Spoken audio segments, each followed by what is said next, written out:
थे, जब फुटपाथ पे पहुंचे तो एक आदमी कराह रहा था, उनसे कहा गाड़ी रोको। गाड़ी श्रीमंत व्यक्ति ने रोकी और अपने जेब में मरहम पट्टी रखते थे, वो उस व्यक्ति का जाकर के मरहम पट्टी करने लगे, दवाई लगाने लगे, उसके माथे पर हाथ फेरने लगे, सिर सहलाने लगे। और जब ये कर रहे थे तो उस व्यक्ति ने कहा बाबा ये बाद में करना, पहले मुझे भगवान के दर्शन कराओ, वो ज्यादा महत्वपूर्ण है। तो जानते हो रमण महर्षि ने कहा यही मेरा परमात्मा है, अभागा इंसान ही मेरा परमात्मा है, अभागा मानव ही, भाग्यहीन व्यक्ति ही मेरा भगवान है। और मैं निवेदन कर दूं जिस जो अगर इसमें तुम्हें भगवान दिखाई नहीं देता है तो तुम्हें कहीं भी भगवान मिलने वाले भी। करी पाठ पूजा समाधि लगाई, करी पाठ पूजा समाधि लगाई, नमाजें पढ़ी और ढोलक बजाई। करी पाठ पूजा समाधि लगाई, नमाजें पढ़ी और ढोलक बजाई। गरीबों की तूने मदद कर नहीं की, तेरी बात यक भी खुदा को न भाई, तेरी बात यक भी। और हमारे यहाँ तो हिंदी साहित्य के विचारक ने बहुत बढ़िया बात कही है, आह की आंधी अगर चलने लगी तो क्या करोगे। आह समझते हो ना, आह गरीबों के मुंह से जो सी निकल रही है, आह निकल रही है, वेदना निकल रही है। आह की आंधी अगर चलने लगी तो क्या करोगे, अश्रु यदि अंगार बन गिरने लगे तो क्या करोगे।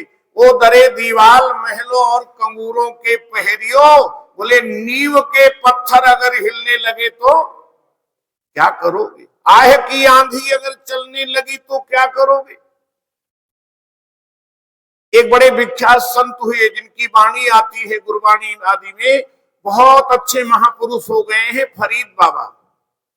फरीद बाबा, फरीद बाबा को जलेबियां बहुत पसंद थी, बड़े खुश होकर के जलेबी खाते थे।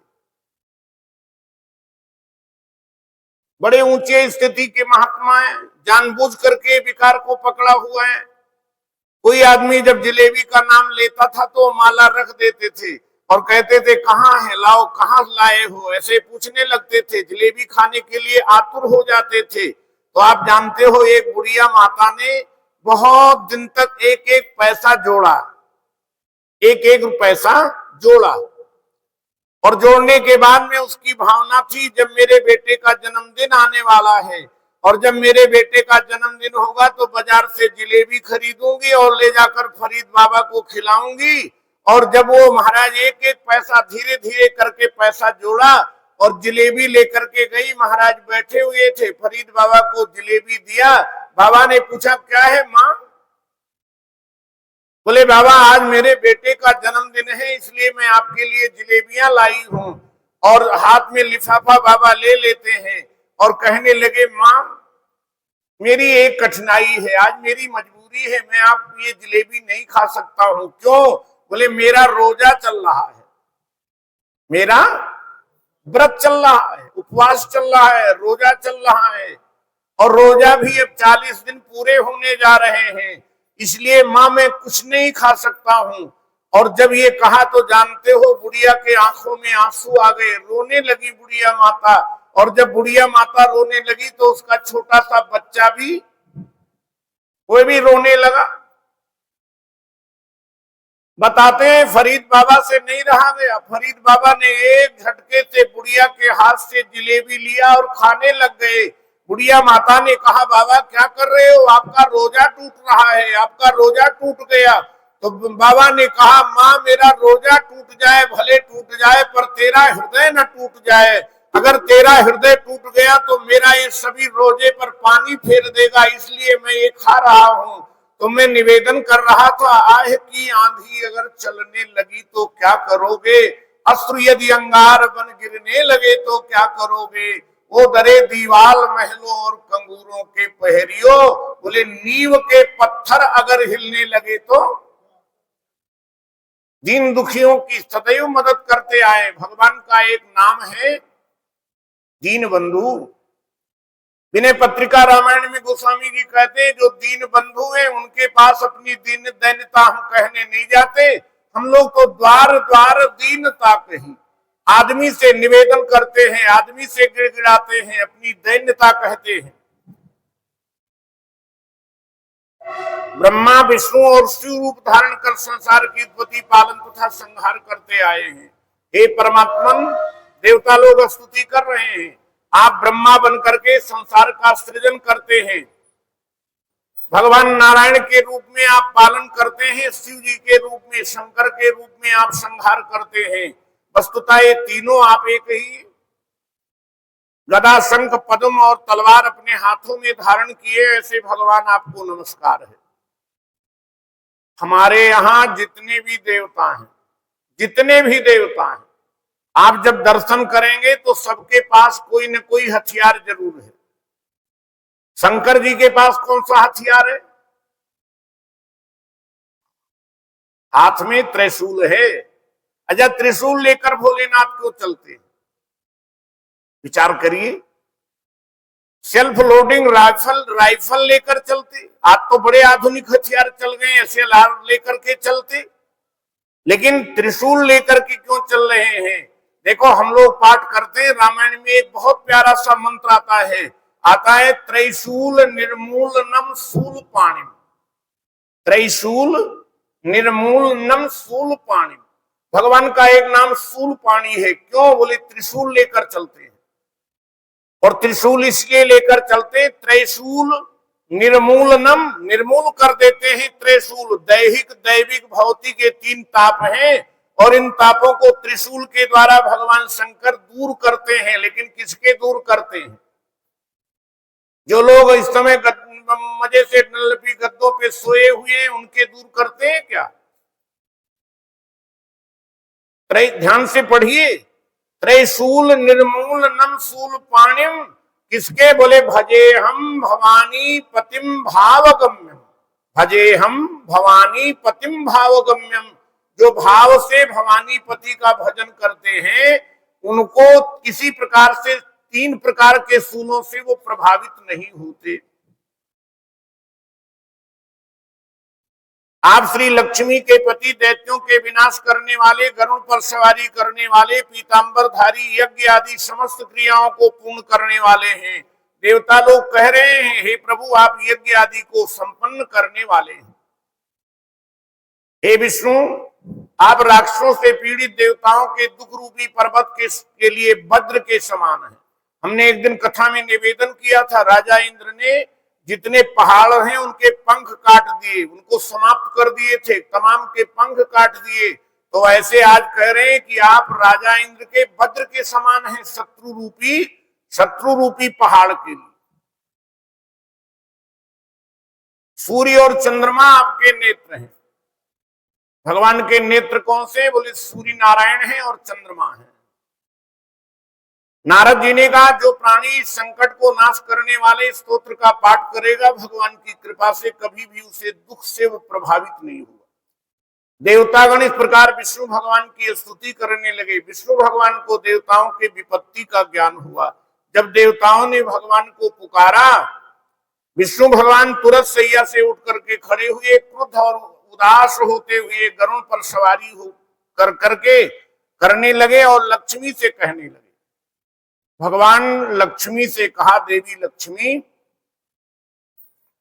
तुम्हारे भाई जलंधर ने देवताओं को बहुत कष्ट दिया है।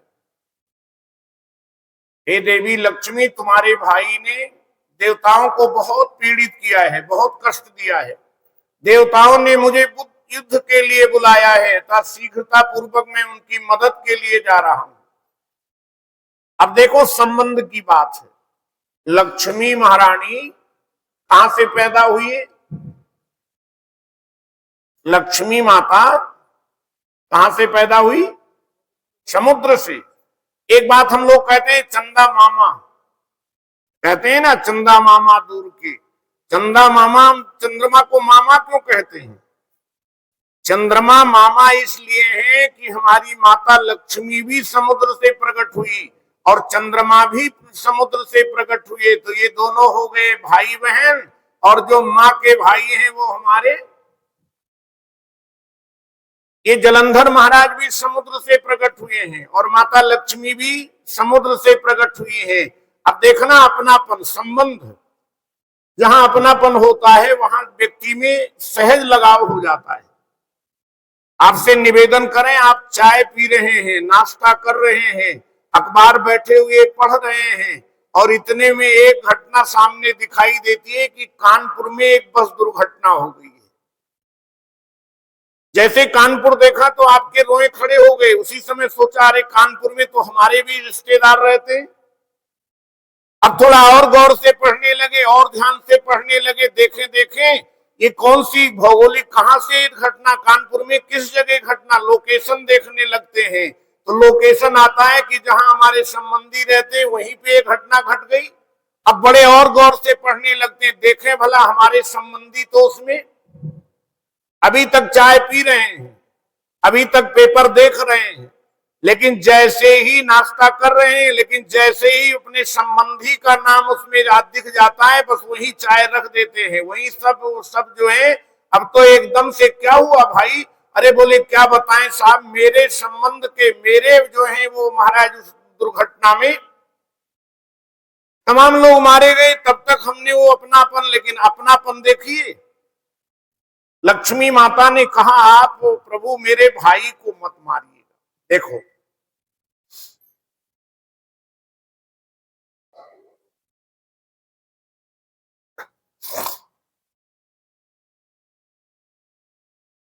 भगवान ने जब राजा बलि को नाप लिया ना, भगवान ने कहा राजा बलि मैं बहुत प्रसन्न हूं, आप हमसे वरदान मांग लीजिए।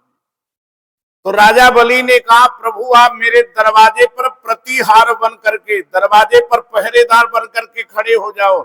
और एक दरवाजे से नहीं, राजाओं के यहाँ तो कई दरवाजे होते हैं, बोले जिस दरवाजे से निकले दरवाजे पर आप लाठी लिए खड़े रहो। भगवान खड़े, वैकुंठ में नहीं रहते, अब तो राजा बलि के यहाँ पर रहने लगे। एक दिन नारद जी से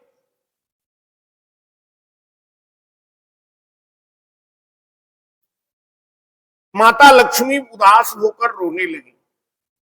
नारद जी ने कहा क्या हुआ, आज रोती क्यों हो? लक्ष्मी जी से कहा। लक्ष्मी जी ने कहा मेरे पतिदेव भगवान जो हैं वो राजा बलि के यहाँ पहरेदार बने खड़े हैं और इसलिए मैं उनके लिए रोना आता है। तो नारद जी ने कहा एक उपाय बताता हूँ, क्या करें? बोले आप जो है वो बहन बन जाइए, जाकर के राजा बलि के यहाँ बहन बन जाइए और जब राजा बलि के हाथ में कलावा बांधोगी तो वो तुझसे कहेगा वरदान मांगो, कुछ जो चाहो मैं तुम्हें दे दूंगा। और जब ये हाथ में बांधना तो उनसे कहना जो लाठी लिए पहरेदार हैं उनको हमें मुक्त कर दो, उन्हीं को हम लेने आएंगे। तभी से मंत्र चल गया। हाथ में जब कलावा कोई आचार्य प्रवर हमारे हाथ में बांधते तो ये मंत्र जरूर पढ़ते हैं, एन बद्धो बलि राजा दानवेंद्रो महाबला तेन पाम प्रतिबंधनामी रक्षमाचल माचला। इसको कभी राजा बलि के हाथ में माता लक्ष्मी ने बांधा था। लक्ष्मी माता ने कहा आप कि मैं सदा सेवा करती हूं, आपकी मैं अर्धांगिनी हूं, आप तो मेरी बात जरूर मानेंगे। अच्छा कोई ऐसा नहीं जो पत्नी की बात ना माने। एक राजा ने एक सभा बुलाई और उसमें सभा में कहा जो लोग पत्नी की बात ना मानते हो वे जरा हाथ उठावें। एक आदमी, एक भी व्यक्ति, महाराज साहब के सब लोग किसी ने हाथ नहीं उठाए, लेकिन एक आदमी ने ऐसे हाथ खड़े कर दिए। तो राजा ने कहा चलो कम से कम इतने बड़े जन समूह में एक आदमी तो ऐसा निकला जो पत्नी भक्त नहीं है। अरे भाई तूने तो हमारी सभा की लाज रख ली, कम से कम एक तू निकल के आया।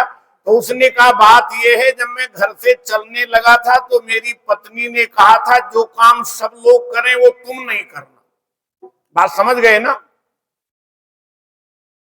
राजा ने कहा हे भगवान ये तो सबसे बड़ा पत्नी भक्त है। लक्ष्मी जी ने कहा प्रभु आप मेरे भाई को मत मारना। कैसे मार सकेंगे? भगवान ने कहा देवी वो शिव जी के अंश से उत्पन्न होने के कारण, ब्रह्मा के वरदान के कारण तो था, तुम्हारी प्रीति बस जलंधर मेरे वध करने योग्य नहीं है। भगवान ने कहा देखो भगवान शिव के अंश से उत्पन्न हुआ है और ब्रह्मा जी ने उसे वरदान दिया है तू जहां से उत्पन्न हुआ है वहीं से मारा जाएगा, इसलिए वो मेरे वध के योग्य नहीं है। नारद जी ने कहा विष्णु भगवान लक्ष्मी जी से ऐसा कह करके गरुड़ पर आसीन होकर के शंख चक्र गदा तलवार धारण किए हुए दैत्यों से युद्ध करने के लिए विष्णु भगवान शीघ्रता से देवतागण जहां स्तुति कर रहे थे पहुंच गए। तदनंतर गरुड़ के पंखों द्वारा प्रताड़ित वायु के वेग से पीड़ित होकर दैत्यगण आकाश से उड़ने लगे। जिस तरह वायु से आहत होकर मेघ आकाश में उड़ते हैं, दैत्याधीश जलंधर राक्षसों को वायु से पीड़ित देखकर क्रोधित होता हुआ उछलकर विष्णु भगवान के समीप में गया। विष्णु तथा जलंधर में घोर युद्ध हुआ। बाण से वर्षा से आकाश मंडल ढक गया।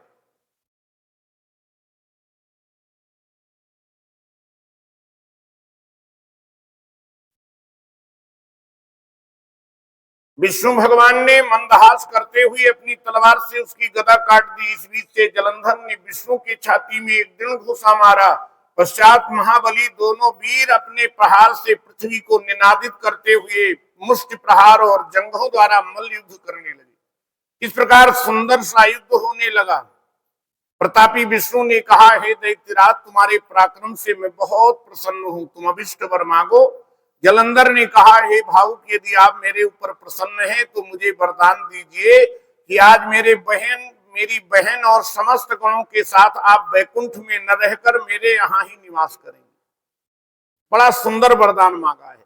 जब भी भगवान से वरदान मांगे तो यही वरदान मांगे हे प्रभु मंदिर में तो आप विराजते ही हो, लेकिन आप मेरे घर को ही मंदिर बना लो, मेरे हृदय को मंदिर बना लो।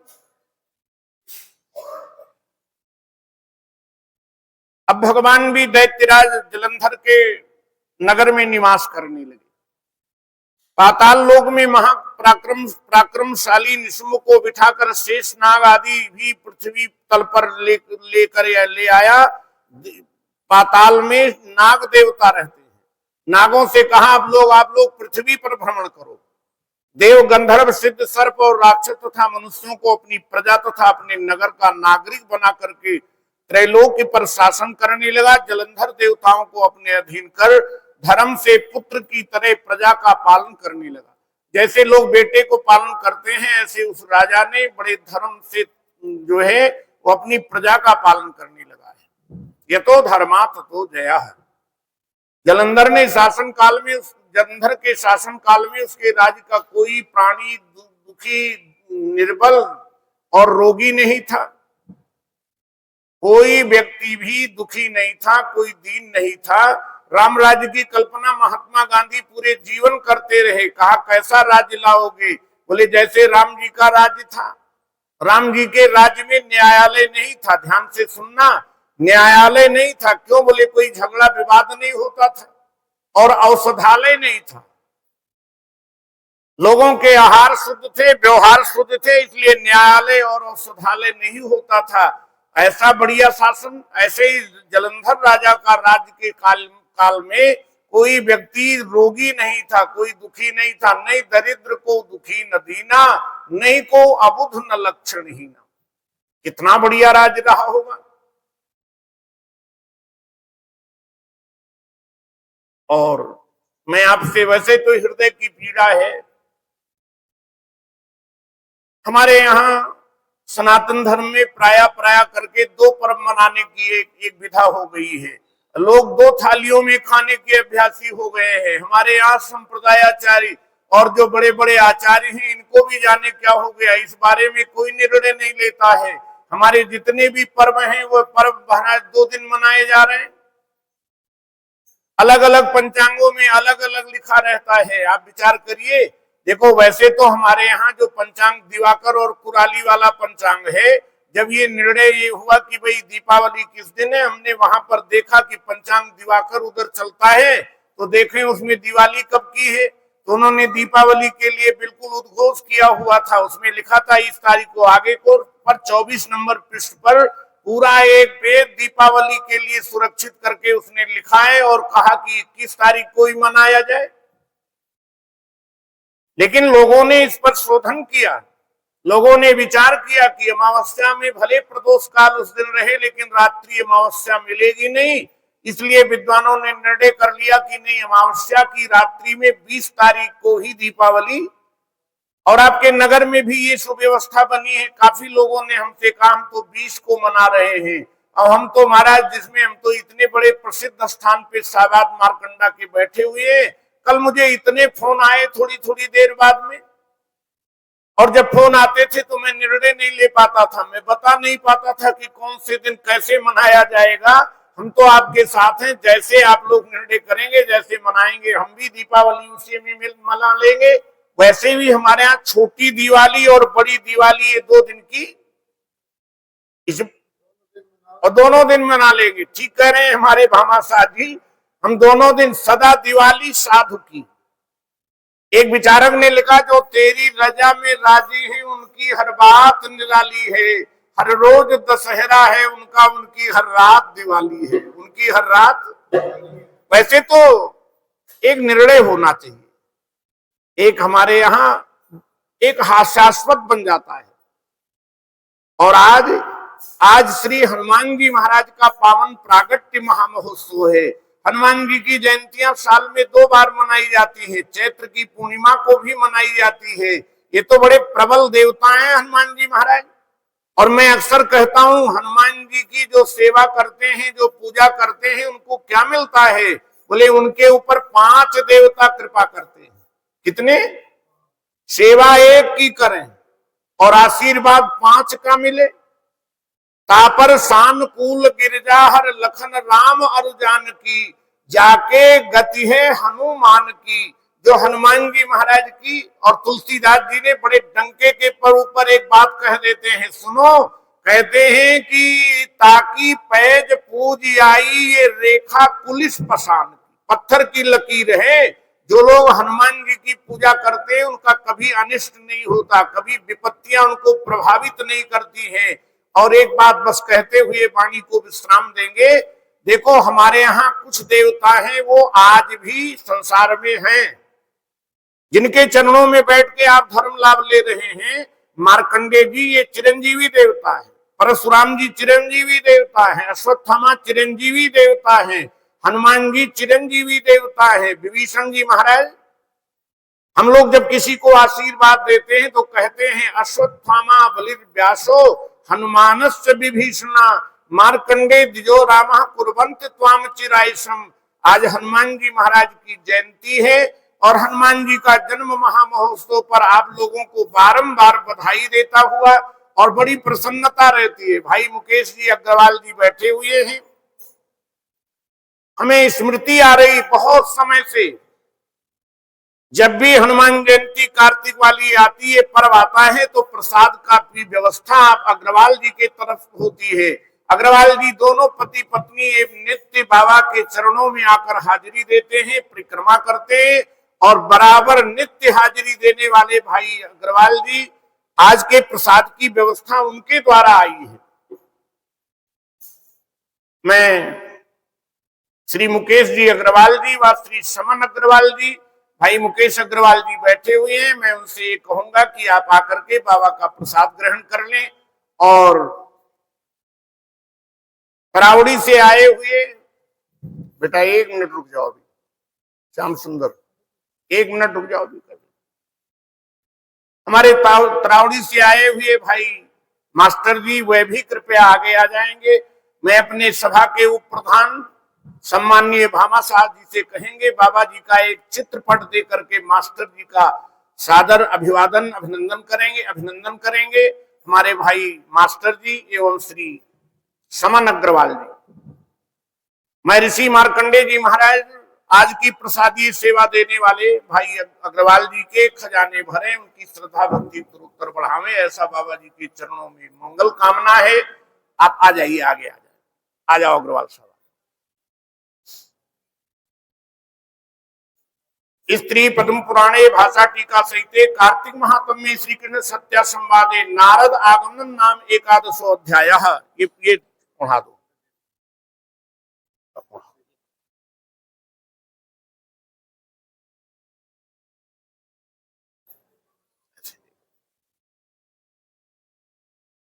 फल देना। आओ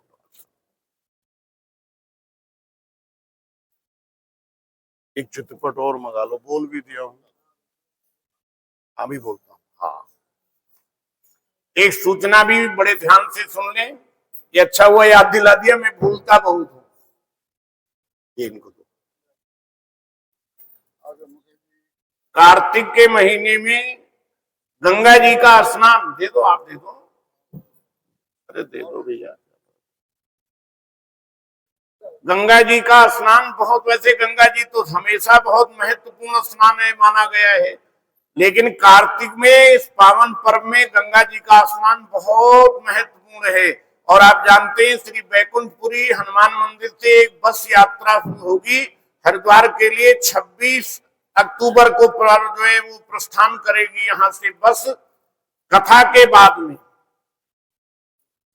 6:30 बजे जब मंदिर में कथा समाप्त होगी, उसके बाद में बस प्रस्थान करेगी। किराया मात्र 800 रुपए है।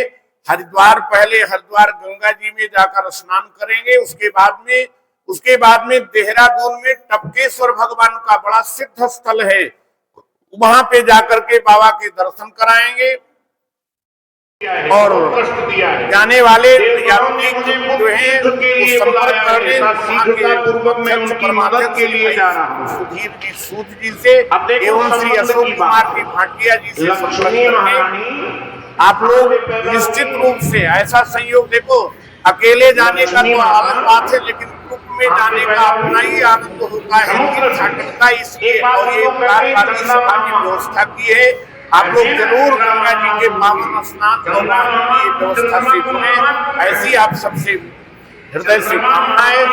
और दूसरी सूचना यह है कि आज हनुमान जी महाराज की पावन प्राकट्य महामहोत्सव महावीर मंदिर हनुमान मंदिर सब्जी मंडी में बड़े हर्षोल्लास के साथ मनाया जा रहा है। वहाँ पहले सवेरे प्रातः यज्ञ होगा, उसके बाद में दर्शन के लिए हनुमान जी के पावन यशोगान से वाणी को पवित्र करने का मुझे भी अवसर मिलेगा।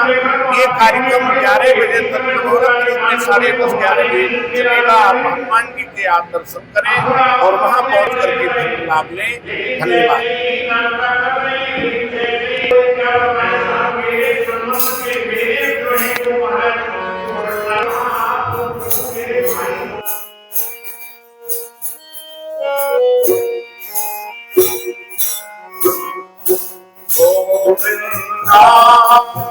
गोपाला मुरली मनोहर नंदलाला,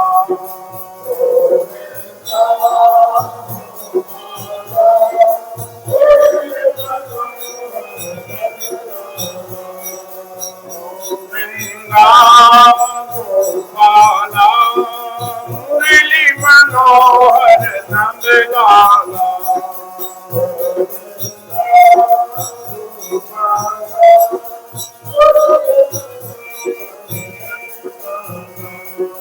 मुरली मनोहर नंदलाला,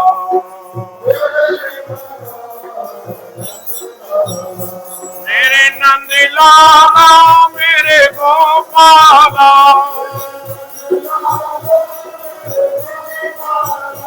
मेरे नंदलाला मेरे गोपाला, मेरे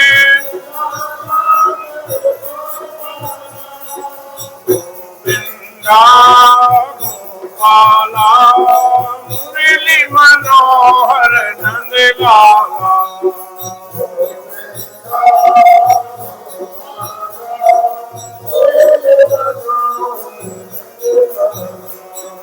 मुरली मनोहर नंदलाला,